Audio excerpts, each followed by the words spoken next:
자, 우리 하나님 오늘 우리에게 주시는 말씀 합독하도록 하겠습니다. 하나님 오늘 우리에게 주시는 말씀 빌립보서 4장 11절에서 13절까지의 말씀.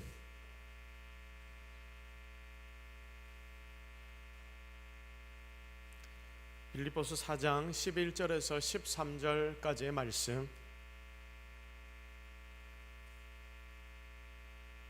우리 중고등부 학생 앞으로 나오세요. 앞으로 오라고 하니까 왜 그대로 놔둬요. 앞으로 오세요. 여러분 위한 예배라서 그래요. 앞으로 나오세요. 강호쌤 좀 빨리 데려오세요. 자, 빌립보서 4장 11절에서 13절 말씀 우리 같이 합독하도록 하겠습니다. 시작. 내가 궁핍함으로 말하는 것이 아니니라. 어떠한 형편에든지 나는 자족하기를 배웠노니 나는 비천에 처할 줄도 알고 풍부에 처할 줄도 알아. 모든 일 곧 배부름과 배고픔과 풍부와 궁핍에도 처할 줄 아는 일체의 비결을 배웠노라. 내가 능력 주시는 자 안에서 내가 모든 것을 할 수 있느니라. 아멘. 거기 있을래요? 그러면 이번 주는 거기 있고 다음 주부터는 조금씩 앞으로 나오세요. 앞에서 함께 예배드려 여러분을 위한 예배라서 여러분이 뒤에 있으면 안 됩니다. 자, 오늘 할 수 있다, 하면 된다, 해보자 라는 제목으로 하나님의 말씀을 함께 나누도록 하겠습니다. 자, 우리가 성경에 가장 많이 인용하는 구절 중에 하나가 뭡니까? 바로 오늘의 이 본문의 말씀입니다. 진짜 이 말씀이 참 좋지 않습니까? 할 수 있다, 하면 된다, 해보자. 오늘 우리가 읽었던 13절 말씀을 다시 한번 읽어보도록 하겠습니다. 13절 시작. 내게 능력 주시는 자 안에서 내가 모든 것을 할 수 있느니라. 자, 내가 뭘 할 수 있다? 여러분 정말 모든 거 할 수 있다고 믿습니까? 아멘이 이래 갖고 되겠습니까? 자, 여러분 정말 모든 걸 할 수 있습니까? 자, 정말로 여러분 가운데 이 모든 것을 행할 수 있는 능력이 나타나기를 주님의 이름으로 축복합니다. 자, 그래서 이 본문을 인생의 모토로 삼는 성도들도 굉장히 많습니다. 자, 그런데 이 말씀을 우리가 바르게 이해하고 아멘으로 받아야 하는데 그렇게 받는 사람이 사실 그렇게 많지 않습니다. 제대로 이 말씀을 알고 이해하고 우리가 이 말씀을 받아들이고 그렇게 고백하며 사는 것이 아니라 이 말씀이 주시는 의미는 굉장히 큰 의미가 들어가 있는데 사실 그것보다 큰 의미가 있음에도 불구하고 우리가 그걸 발견하지 못하고 그냥 겉으로 보이는 것대로 하나님께서 우리에게 할 수 있다라고 하시는구나, 그냥 요 정도 느낌만 가지고 우리가 이 말씀을 받아들일 때가 얼마나 많은지 모릅니다. 구호처럼 말하는 거죠. 할 수 있다, 내가 모든 것을 할 수 있다라고 외치면서 단순하게 사용할 때가 굉장히 많습니다. 여러분이 말씀을 지금 오늘 오후에 묵상하면서 어떤 생각이 드십니까? 진짜 내가 모든 것을 다 할 수 있습니다, 이 생각이 듭니까? 솔직히 그것까지 아니죠. 어느 정도의 마음이 듭니까? 내가 모든 것을 할 수 있다, 이 생각까지는 안 드는데 그냥 그래, 하나님이 할 수 있다고 말은 했으니까 할 수는 있겠지, 근데 그게 내 삶에서 일어나기에는 참 쉬운 일이 아닌 것 같아. 우리는 보통 이 말씀을 매번 들으니 이 정도로 이해하고 그냥 넘어가는 겁니다. 그러니까 이게 뭐가 돼버리냐면 우리에게 구호가 되는 거죠. 내가 모든 것을 할 수 있느니라 외치긴 외치는데 실제로 뒤에 가보면 모든 것을 다 할 수 있습니까? 없습니까? 다 잘 안 되는 것 같아요. 그 중에 몇 개가 우리에게 되는 것만 같습니다. 그래서 오늘 우리가 이 말씀을 묵상하는데 이 말씀을 묵상한 여러분이 이 말씀의 의미를 제대로 깨달아야 하고요. 그리고 개인의 삶이든지 가정이든지 그리고 이 교회의 공동체든지 모든 것을 하나님의 능력으로 할 수 있다고 고백하는 자들이 되기를 바라고, 정말 오늘 이 고백을 했던 바울보다 더 확실하게 이 고백이 여러분의 고백이 되는 그런 성도들이 되기를 주님의 이름으로 축복합니다.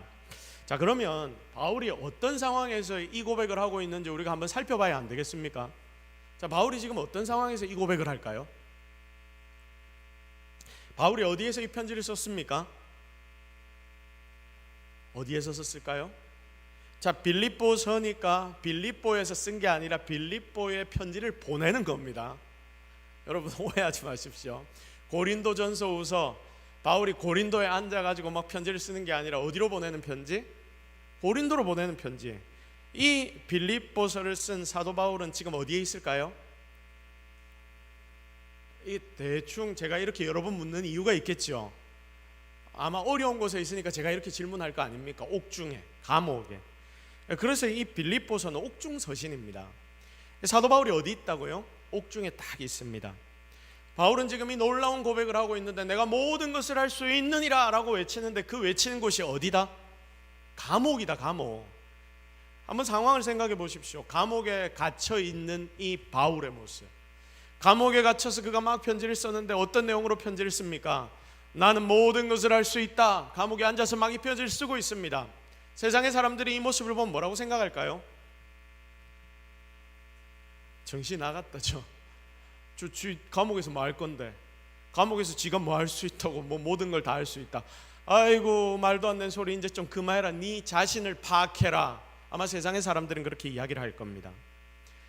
그의 형편을 조금 더 깊이 여러분들에게 한번 설명을 드려볼게요. 그의 형편은 솔직히 개판입니다. 자, 지금 그는 로마의 감옥에 갇혀 있습니다. 그런데 로마의 감옥에 판결이 나서 네 2년형이야 뭐 3년형이야 아니면 10년형이야, 열심히 감옥 생활하다 보면 네 5년쯤 지나면 내가 좀 모범수로 해가지고 밖에 꺼내줄게, 이게 아니고 지금 사도 바울은 거기에 그냥 갇혀 있는데 미결수로 갇혀 있습니다. 미결수가 뭡니까? 아직 재판이 남아있다. 아직 그의 죄명이 정확해지지 않았다. 어떻게 될지 모른다. 그런데 여러분, 곧 있을 이 재판은 바울에게 유리한 재판일까요? 불리한 재판일까요? 불리한 재판입니다. 아마 사형 선고를 받을 겁니다. 죽음이 기다리고 있습니다. 그러니까 이 사도 바울은 지금 뭐 하고 있냐면 이 감옥에 갇혀서 언제 자기에게 주어질지도 모를 그 재판을 기다리면서 그 재판의 결과나 아마 죽음이란 건 알면서도 그는 어쩌고 있냐면 여기에서 나는 모든 것을 할 수 있습니다 라고 외치고 있는 거예요. 너무 이상하고 말도 안 되는 일을 지금 사도 바울이 하고 있는 것 아닙니까? 여러분, 이 상황이 지금 이해가 되십니까? 구체적으로 여러분이 듣다 보니까 와, 진짜 바울이 왜 저런 소리를 할까 싶은 생각이 들지 않습니까?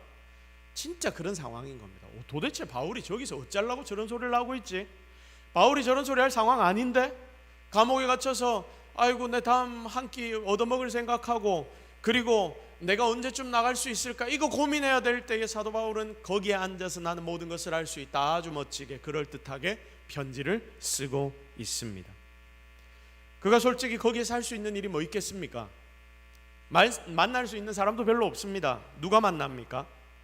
이렇게 편지를 간혹가다 써서 이 편지 붙이려고 사람 보내달라 하면 자기가 좀 아는 사람, 친한 사람 한 명씩 들어와가지고 누가나 이런 사람 와가지고 바로 받아갈 것이고, 그리고 감옥을 지키는 사람이 누구죠? 간수가 있죠. 간수가 보이면 어떻게 할까요? 간수 선생님 좀 와보이소 해가지고 불러서 예수님 얼마나 좋은지 압니까 하고 그때 간수에게 복음 전하고, 간수가 복음을 계속 듣다가 이 소리 너무 듣기 싫으면 아유 나 좀 바꿔주세요 하고 다른 사람 또 보내주면 아이고 새로운 사람이 왔구나 해가지고 또 바울이 그 간수를 만나서 그 간수에게 복음을 전하고. 여러분, 이게 지금 바울의 삶의 모습입니다. 이게 다인 거예요. 그런데 이런 상황에 있는 바울이 이런 고백을 하는 것입니다. 너무 당당하고 담대하게 내가 모든 것을 할 수 있습니다. 솔직히 여러분 이해가 됩니까? 이해가 안 돼요. 이해가 안 됩니다. 바울이 거기서 그 상황에서 그 정도의 고백했다면 지금 이렇게 살기 좋은 우리는 그보다 더 강력하게 이런 고백을 할 수 있어야 하는 것 아닙니까?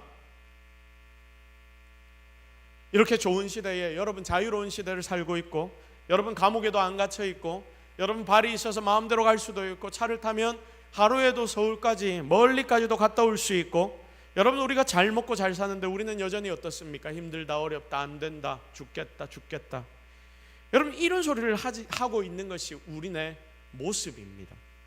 아직도 우는 소리하는, 아무 일도 못한다 하는 우리의 모습이면 솔직히 그 당시 바울 앞에서는 굉장히 부끄러운 일 아닙니까? 부끄러운 일. 그런데 여러분 우리는 그럴 수밖에 없습니다. 왜입니까? 나에게는 모든 상황과 환경이 그렇게 보이기 때문입니다. 나에게는 모든 주어진 것들이 다 그런 모습이기 때문입니다. 나의 눈에는 그렇게 보일 수밖에 없기 때문입니다. 사도 바울에게는 그 상황과 환경 속에서도 하나님이 주시는 뭔가 자기가 할 수 있는 일들이 보이는 삶이었지만, 지금 우리는 반대로 뭔가 다 좋아 보이지만 내 눈에 보이는 것은 어려운 일, 안 되는 일, 무너지는 일, 쓰러지는 일, 이거밖에 없더라. 여러분, 이게 차이인 거예요. 내 눈에는 이거밖에 안 보이더라. 여러분은 할 수 있다고 고백하는 바울의 삶이 매력적이어 보입니까? 아니면 맨날 어렵다, 힘들다라고 말하는 그렇게 징징대는 내 삶이, 우리의 삶이 매력적으로 보입니까? 그럼 솔직히 둘 중에 뭐가 더 매력적으로 보입니까? 첫 번째 바울의 삶, 두 번째 우리의 삶. 정답은 몇 번? 1번, 2번? 1번. 바울이 처한 상황은 힘들고 어려워서 우리 그렇게 되고 싶진 않아요. 하지만 바울의 삶의 태도와 방향은 매력적이지 않습니까? 그래서 당시 바울이 어떻게 그 상황에서 이런 고백을 할 수 있었는지, 다 망한다고 이야기하는 그 상황에서 그는 치고 나갈 수 있었는지를 오늘 조금 더 자세히 살펴볼 것인데, 두 가지만 볼 겁니다. 진짜 오늘 여러분 삶에도, 우리 젊은이들 가운데도 이런 일들이 일어나기를 주님의 이름으로 축복합니다. 첫 번째, 먼저 그가 무엇을 배웠냐? 다 같이 한번 따라해 보겠습니다. 그는 자족하기를 배웠습니다. 시작. 그래서 여러분도 자족하기를 배우십시오. 우리 옆에 있는 분들을 바라보면서 우리 권면합시다.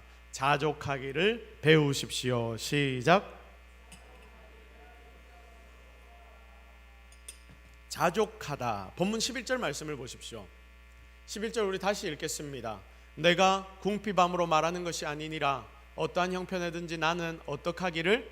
자족하기를 배웠다. 이렇게 강력하고 자신 있게 나는 모든 것을 할 수 있느니라고 외치기 위해서 우리가 바울에게 배울 수 있는 첫 번째가 뭐냐면 바로 나의 자족하는 삶을 배우는 것입니다. 자, 여기에 그러면 자족이 뭐냐? 자족이 뭐냐? 착각을 하면 안 됩니다. 그냥 내 자리에 안주하고 있는 게 여러분 자족이 아닙니다. 자족이 뭐냐? 헬라어로 보면 신약 성경 전체를 다 이렇게 살펴보면 여기에 자족하다라는 단어가 여기에 딱 한 번 쓰입니다. 딱 한 번 쓰인 헬라어입니다. 이 당시에 이 말은 당시에 철학자들이 쓰던 용어였다고 합니다. 자족하다라는 단어가 스스로 노력해도 어쩔 수 없는 형편, 보통은 이런 상황에 부닥치면 사람이 넘어지고 무너지는데 그런 것이 아니라 이것을 신의 뜻으로 받아들여서 그 속에서 초조해하지 않고 운명으로 받아들여 그 운명을 넘어설 수 있는 자리가 주어질 때까지 기다리는 것, 그러면서 그 자리에서 만족을 추구하는 것. 이해가 되십니까? 그러니까 지금 자족이란 뜻이 무엇이냐면 내가 뭔가를 해보려고 하다가 안 돼서 막혀서 여기에서 넘어지고 쓰러지는 게 아니라 그 자리에서 웅크려 있는 거예요. 웅크려 있는 것입니다. 그러나 이 웅크림조차도 신이 나에게 주신 시간이라고 생각하고 이 시간이 끝나서 더 치고 나갈 그 상황을 만들어가기 위한 그 순간으로 이 시간을 삼는 것이다. 자, 초조해하지 않고 나의 운명으로 받아들여서 더 깊은 곳으로 나아갈 수 있는 그 시간들을 만드는 것. 그러니까 여기에서 만족이 나오는 거죠. 이게 바로 자족의 의미입니다. 자, 바울은 지금 자기 힘으로 도저히 어쩔 수 없는 불가항력적인 어려움에 빠졌습니다. 누구나 봐도 다 이 사람은 곧 죽겠구나, 어렵구나 라고 생각을 합니다. 로마 감옥의 병 너무 높습니다. 당시 로마는 전 세계 그 자체였습니다. 그래서 여기서 만약 바울이 탈출해서 어디를 간다 해도, 여러분 바울이 진짜 탈출할 수 있겠습니까? 탈출 못합니다. 무조건 다 잡혀서 다시 돌아오게 됩니다. 그러니까 포기가 되는 겁니다. 내가 탈출해봤자, 누군가가 나를 도와줘서 탈옥을 해봤자 나는 다시 잡혀올 거야. 원망이 됩니다. 망했다 싶습니다. 그런데 이런 형편조차도 누구의 뜻이다? 누구의 뜻이다? 신의 뜻이다. 여기에 신은 누굽니까? 하나님. 하나님의 뜻임을 그가 알았고 스스로 그 자리에서 무너지지 않고 그 자리를 잘 지켜나가면서 하나님이 다시 한번 세우실 그 시간들을 기대하며 그 자리에 웅크려 있는 거예요. 지금 내가 처한 상황이 사람이 보기에는 진짜 불쌍하고 아무것도 못하는 것 같은 상황이지만 하나님이 바로 이것조차도 허락해 주셨구나. 그래서 이 상황에 만족하는 거예요. 자족하는 것입니다. 성도 여러분, 우리는 보통 어떤 삶을 삽니까? 여러분은 보통 어떤 삶을 삽니까? 다 잘 되고 있고 어떤 한 부분에 조금 문제가 생겨버려도 우리는 어떻게 하냐면 이 작은 거 하나 때문에 어떡합니까? 왜 하나님 나에게만 이러십니까? 어떻게 하나님 이럴 수 있습니까? 나는 왜 눈도 이렇게 생겼고 코도 이렇게 생겼습니까? 여러분, 이러는 게 우리의 모습 아닙니까? 원망하고 불평하는 거예요. 나에게 주어진 많은 것들이 내 눈에는 보이지 않습니다. 지금 나에게 주어지지 않은 그 단 한 가지가 나에게 너무 크게 보입니다. 조금만 어려움이 오면 불만이 터져 나옵니다. 그게 내 인생의 전부 같아 보입니다. 왜 나는 이렇게 좋지 않은 부모를 만나서, 내랑 말 통하지 않는 이런 부모를 만나서, 왜 나에게는 착하고 훌륭한 자녀를 안 주셔서, 왜 나는 좋은 남편 좋은 아내를 안 주셔서 이렇게 내만 생고생을 하느냐. 여러분, 이런 원망 불평 해본 적 없습니까? 눈을 여기에서 조금만 돌리면 솔직히 감사할 일들이 천지빛깔인데, 여러분, 그런데도 불구하고 우리는 그거 바라보려 하지 않는 것입니다. 바울의 마음을 조금만 살펴볼까요? 바울의 마음을 봅시다. 우리 자, 바울은 정말 어려운 상황 속에 있습니다. 우리보다 훨씬 어렵습니다. 그런데도 그는 뭐 한다고 고백합니까? 자족한다라고 고백합니다. 왜입니까? 바울은 이미 하나님께로부터 받은 축복이 너무나 크다는 것을 그는 철저하게 알았기 때문입니다. 현재의 상황은 좀 추줍지만 더럽지만 이 상황 속에서도 누가 나와 함께 하신다? 누가 나와 함께 하신다? 하나님이 함께 하신다. 하나님이 지금도 나에게 이런 운명을 주셔서 이 운명 속에서 내가 걸어 나갈 때 어느 순간 하나님은 이 운명을 지나가는 나를 사용하실 거다. 아니, 이 속에서조차 내가 버티고 있는 것 같은 이 순간조차도 하나님은 나와 함께 하시면서 이 시간들을 사용하시는구나. 그러니까 이 마음에 자족이 찾아오는 것입니다. 내가 매를 맞고 밥을 좀 못 먹고 원수들이 나를 비록 해코지한다 해도 하나님이 나와 함께 한다는 건 여러분 변합니까? 안 변합니까? 하나님이 여러분과 함께 하시는 거 정말 믿습니까? 진짜 이게 여러분의 믿음이 되어야 하는 거예요.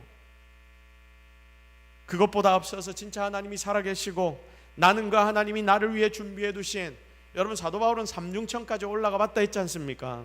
거기에까지 올라가서 그 천국을 경험해 봤기 때문에, 나는 이미 하나님을 알기 때문에, 예수님을 알기 때문에, 위대한 하나님 나라를 보았기 때문에, 그리고 이제까지 그 나라를 위해 내가 수고하고 애쓸 수 있었다는 것 그 자체, 그걸만으로도 나는 자족할 수 있습니다. 앞으로 내가 조금 고통스럽게 죽으면 어떻습니까? 하나님이 살아계신데 하나님이 모든 것 다 갚아주실 건데, 여러분 이걸 그가 아니까 그의 인생이 변했던 거예요. 하나님에 대해 정확하게 깨달았던 것입니다. 바울은 바로 이것을 철저하게 알았습니다. 사랑하는 성도 여러분, 이게 뭐냐면 믿음의 수준입니다. 수준. 우리는 바울처럼 이러지 못합니다. 그런데 믿음 생활 하다가, 여러분이 지금도 신앙생활 하고 있는데 신앙의 걸음을 뚜벅뚜벅 걸어가다가 주님을 한번 깊이 만나고 수련회 때에 저녁에 집회 때에 우리가 기도하다가 주님을 더 깊이 만나고 경험하게 되면 여러분 어떤 일들이 벌어지던가요? 이전보다는 내 속에 걱정 근심이 사라지는 것을 여러분 많이 경험해 보지 않았습니까? 그 상황 가운데 자족하는 힘을 하나님이 주시는 것을 여러분 체험하지 않았습니까? 왜냐하면 주님을 내가 조금 더 알았기 때문입니다. 내가 주님을 좀 더 깊이 만났기 때문입니다. 그래서 여러분, 오늘 내가 모든 걸 다 할 수 있다, 이 고백하기 이전에 가져야 하는 제일 중요한 마음이 뭐냐? 이 나는 모든 것을 할 수 있다라는 고백이 진짜 여러분의 삶의 현실이 되려면 주님을 아는 데서 오는 자족함의 마음이 여러분 속에 있어야 합니다. 교회 다니면서 이 땅의 것들만 걱정하는 사람, 교회 다니면서 천국 소망 없이 사는 사람이 제일 불쌍한 사람 아닐까요? 나는 주의 몸된 교회 와서 예배도 드리고 섬기기도 하고 봉사하기도 하는데 내 마음에는 항상 세상의 걱정만 가득하다. 여러분, 이게 솔직히 제일 불쌍한 사람입니다. 제일 어쩌면 억울한 사람입니다. 천국 소망이 없으니까 세상 일에만 집착하고, 그것 작은 거라도 하나가 잘못되면 마치 죽을 것 같고 원망스럽고 불평까지 나오고. 여러분, 이제 우리가 이런 신앙의 초보의 자리에서는 벗어나야 하는 거 아닐까요? 실제로는 이거 하나님 안 믿고 있는 겁니다. 그러므로 오늘 이 시간 여러분의 믿음이 장성하기를 바랍니다. 바울만큼은 아니더라도 여러분, 우리가 좀 잘해야죠. 우리가 이전보다는 더 잘해야죠. 일주일 전보다는 내가 더 잘하고 작년보다는 내가 더 잘해서 하나님이 정말 귀하게 쓰실 수 있는 자리에 우리가 세워져야 하는 것 아닙니까? 그러므로 주님 안에서 자족하는 법을 여러분이 먼저 오늘 배워 나가십시오. 이게 여러분에게 나타나는 능력의 삶의 시작이라는 것을 기억해서 정말 여러분 속에 자족의 은혜가 나타나기를 주님의 이름으로 축복합니다. 두 번째는 뭐냐면 내게 능력 주시는 자가 있음을 알아야 합니다. 자, 다 같이 따라하겠습니다. 내게 능력 주시는 자가 있다. 시작. 자, 내게 뭐 주시는 자가 있다? 능력 주시는 자가 있다. 13절 말씀 봅시다. 오늘 말씀의 핵심이죠. 다시 한번 말씀을 깊이 한 단어 한 단어를 묵상하면서 같이 한번 읽어보겠습니다. 시작. 내게 능력 주시는 자 안에서 내가 모든 것을 할 수 있느니라. 아멘. 오늘 말씀의 핵심입니다. 내가 모든 것을 할 수 있다. 우리가 지금 계속 이걸 가지고 설명을 하고 나누고 있습니다. 내가 모든 것 다 할 수 있다. 솔직히 기대가 되고 이대로 되었으면 좋겠다 싶은 말씀이 오늘 우리가 읽었던 내가 모든 것을 할 수 있다는 메시지입니다. 그래서 보통은 이 부분이 좋으니까 모든 걸 다 할 수 있다라는 이 한마디에 우리가 보통 더 초점을 많이 맞추게 됩니다. 그런데 사실 13절의 말씀에서 더 중요한 부분이 어디일까요? 앞부분입니까? 뒷부분입니까? 실은 더 중요한 게 앞부분입니다. 앞부분은 뭐라고 되어 있습니까? 내게 능력 주시는 자 안에서. 그러니까 한번 반대로 생각해 보세요. 내게 능력 주시는 어떤 분이 계신데 그분 안에서 내가 모든 것을 할 수 있지만 만약에 내가 그분 안에 있지 않고 밖에 있으면 어떻게 될까요? 나는 아무 일도 못한다. 나는 아무 일도 못한다. 여러분, 때로 우리가 힘들고 어려울 때 이런 말이 내 입에서 나올 때 있습니다. 나 아무것도 못하겠다. 그럴 때 있었죠. 내 진짜 더 이상 아무것도 못하겠다. 다 때려치워버리고 싶다. 여러분, 그렇지 않습니까? 이런 때 있지 않습니까? 저도 있거든요. 아마 여러분 모두가 다 있을 겁니다.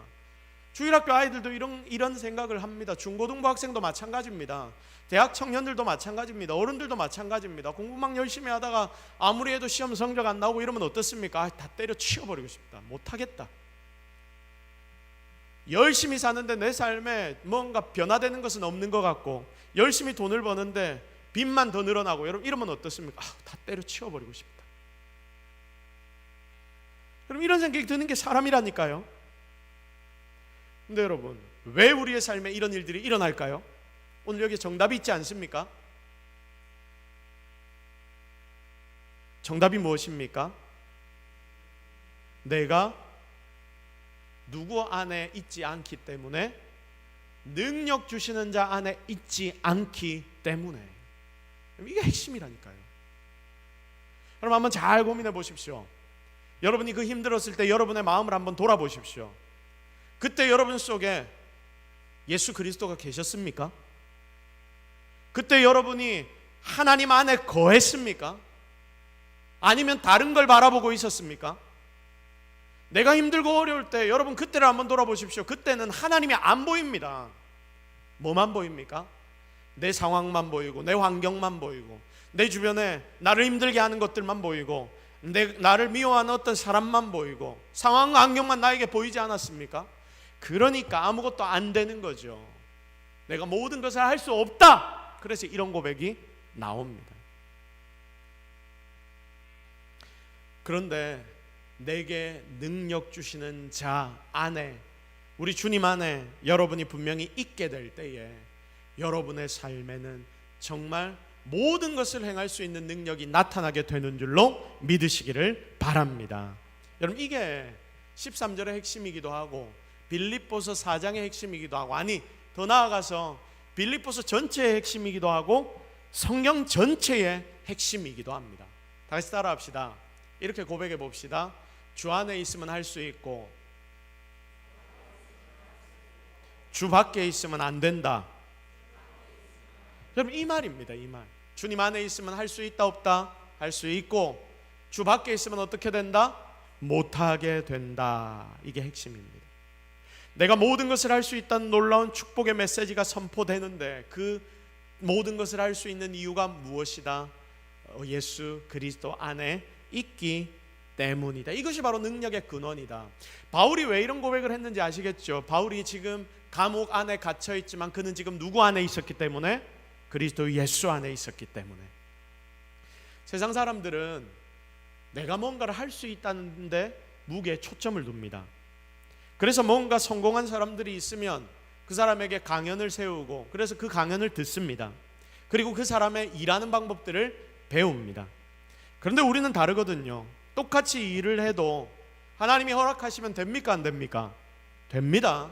하나님 허락 안 하시면 됩니까? 안 됩니까? 안 됩니다. 이 믿음이 우리에게 있어야 하는 거예요. 그런데 많은 성도들이 이걸 안 믿는 것처럼 보입니다. 내 힘으로 하면 될 것 같이 생각합니다. 세상 사람들과 그래서 똑같이 해보려고 합니다.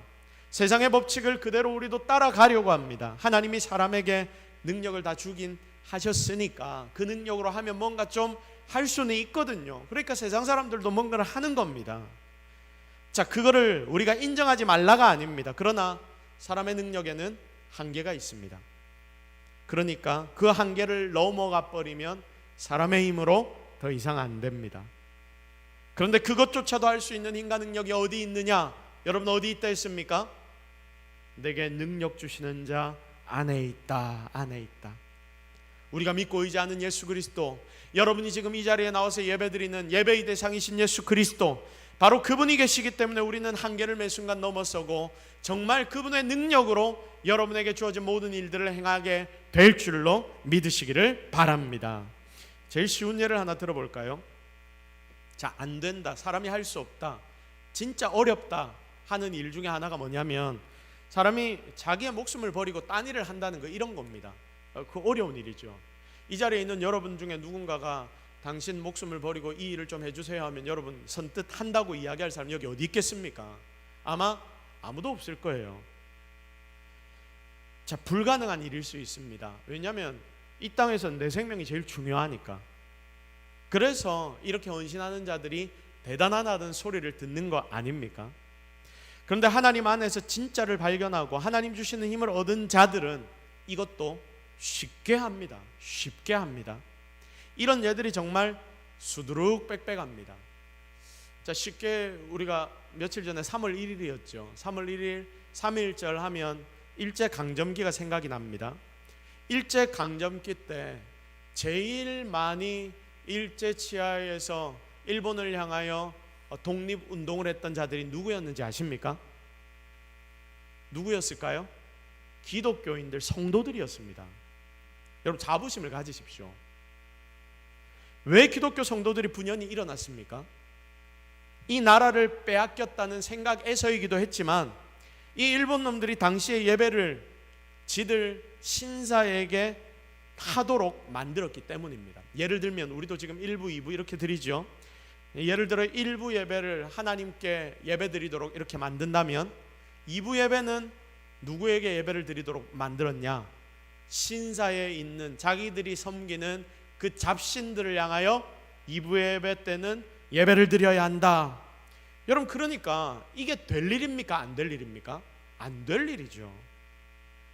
이러니까 우리는 안 돼, 우리는 그렇게 예배 못 드려. 교회들이 분연히 일어납니다. 그러니까 신사 이야기를 하니까 신사 참배 안 된다라고 말하는 것입니다. 어디 이런 잡신들한테, 귀신들한테 예배를 드려. 이래서 우리의 믿음의 선배들은 초계같이 자기의 목숨을 예배에 걸고 버렸던 것입니다. 자, 3월 1일 하면 기억나는 우리 믿음의 선배가 있습니다. 누굽니까? 유관순 열사이죠.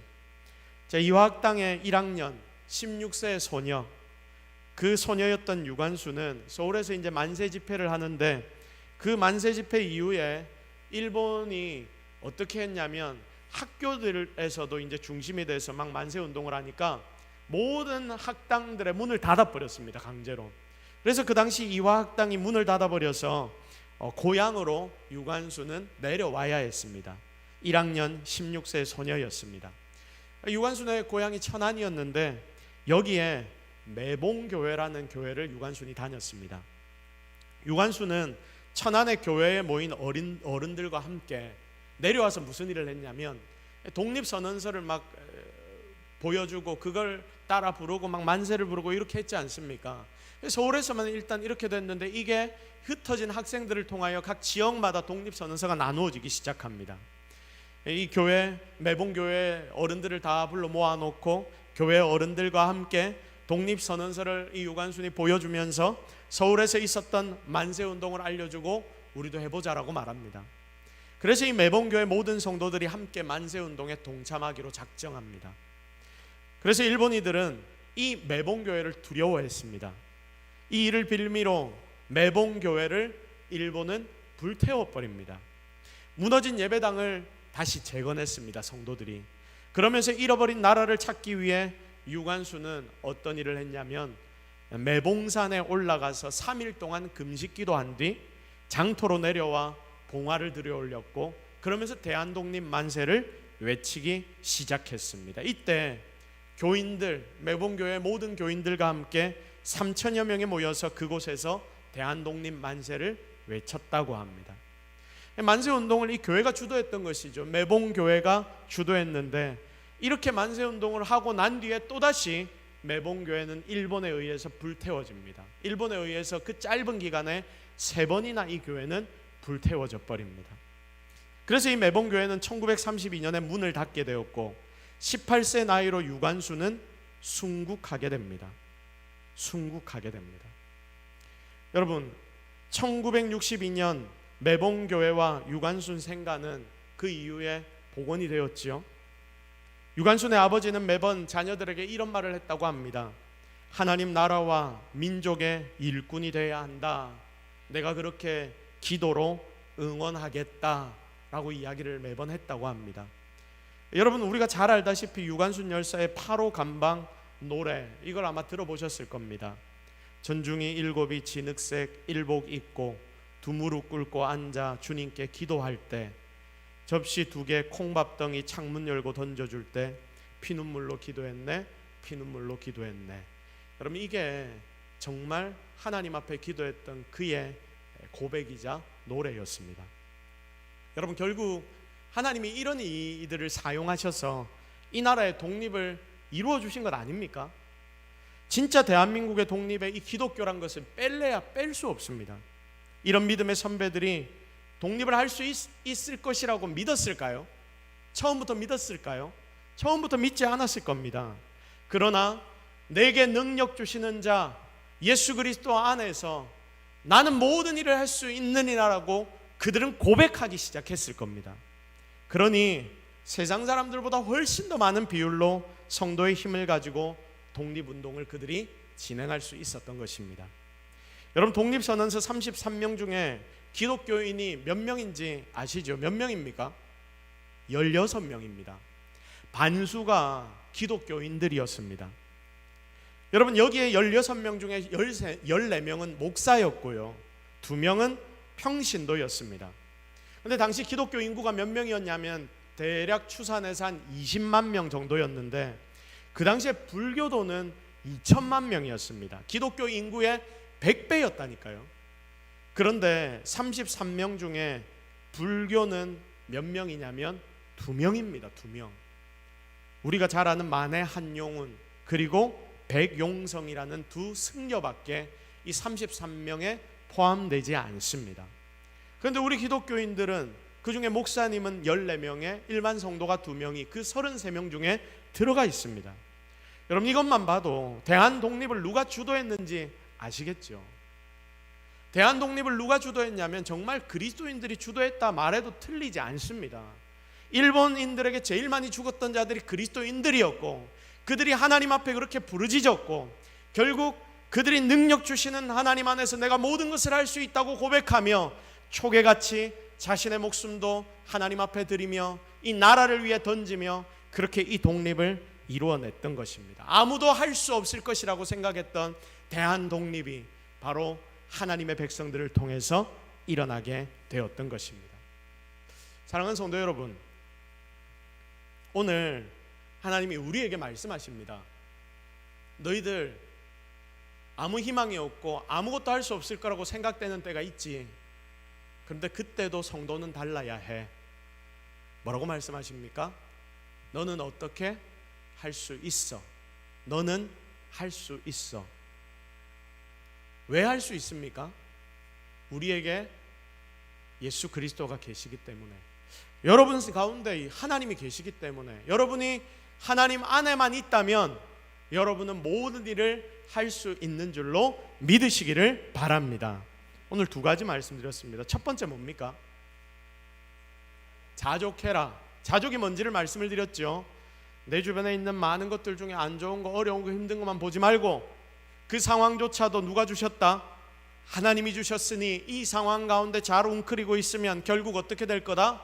깨구리처럼 점프해서 뛰어나갈 힘을 하나님이 결국 주실 것이니 그것 기대하며 그 자리에 이렇게 웅크리고 있는 거예요. 웅크리는 이유가 뭡니까? 더 멀리 점프하기 위해서. 그렇게 자족하라고 첫 번째 하나님 말씀하셨고, 두 번째, 누구 안에 있으면 된다? 우리 주님 안에 있으면 된다. 그래서 여러분, 오늘 우리가 이곳에서 함께 예배 드리는데 우리의 시작이 여러분 개인도 마찬가지고, 그리고 우리 가정도 마찬가지고, 우리 교회도 마찬가지고, 그리고 우리 중고등부도, 그리고 대학 청년도 마찬가지고, 그렇게 커 보이지 않지만 분명히 하나님 안에서 우리가 자족하며 뛰어나갈 힘을 기대하며 그렇게 기도하고 하나님 의지하며 달려나갈 때에 하나님은 우리에게 분명히 모든 것을 할 수 있는 힘을 주실 줄로 믿습니다. 그거 기대하며 매일매일 승리의 자리로 뚜벅뚜벅 걸어나가는 저와 여러분이 되기를 예수 그리스도의 이름으로 축복합니다. 우리 시간 함께 찬양합시다. 할 수 있다 하면 된다 해보자.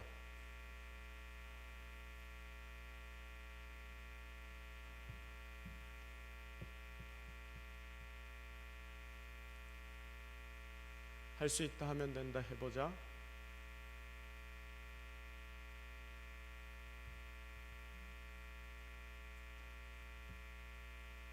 자, 우리 함께 박수 치며 하나님 앞에 찬양 드리겠습니다.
말씀 안에서 믿음 안에서 할 수